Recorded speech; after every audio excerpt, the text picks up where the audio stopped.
Russia বিশ্বকাপে Argentina knockout রাউন্ডের প্রথম ম্যাচে বাদ পড়ে গেলে বিদায় নেন ম্যানেজার সাম্পাওলি। দলটার অবস্থা তখন অনেক করুণ। টানা 3 দশক ধরে কোনো ট্রফির দেখা নেই এই ঐতিহ্যবাহী ফুটবল দলের। এ সময় দলের টেম্পোরারি ম্যানেজার হিসেবে আসেন লিওনেল স্ক্যালোনি। আর্জেন্টিনার অনূর্ধ্ব 20 দল বাদে জীবনে কোনো বড় ক্লাব বা দলের কোনো দায়িত্ব নেওয়ার অভিজ্ঞতা ছিল না তার যোগ্যতা লা লিগের সেভিয়া আর আর্জেন্টিনার ডিজাস্টারাস ওয়ার্ল্ড কাপ রানের অ্যাসিস্ট্যান্ট ম্যানেজার হওয়া। এই খালি পোর্টফোলিওর স্ক্যালোনিকে নিরুপায় হয়ে আর্জেন্টিনা কোপা আমেরিকা পর্যন্ত কোচ হয়ে থাকতে অনুরোধ করে।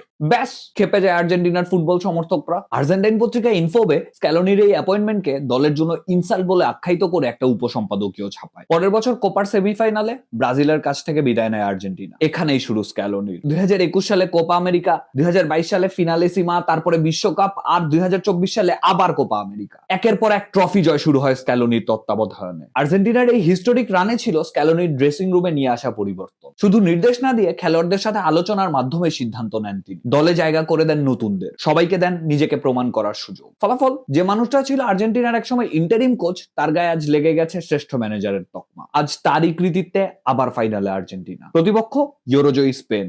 এজন্য ফিনালেসিমার ক্যান্সেল ম্যাচের রিইটারেশন। স্ক্যালোনির সামনে রয়েছে ব্যাক টু ব্যাক চ্যাম্পিয়ন হওয়ার সুযোগ। এখন প্রশ্ন হচ্ছে, মানুষকে যাচাই করার মাপকাঠি কি তার অভিজ্ঞতা নাকি সম্ভাবনা?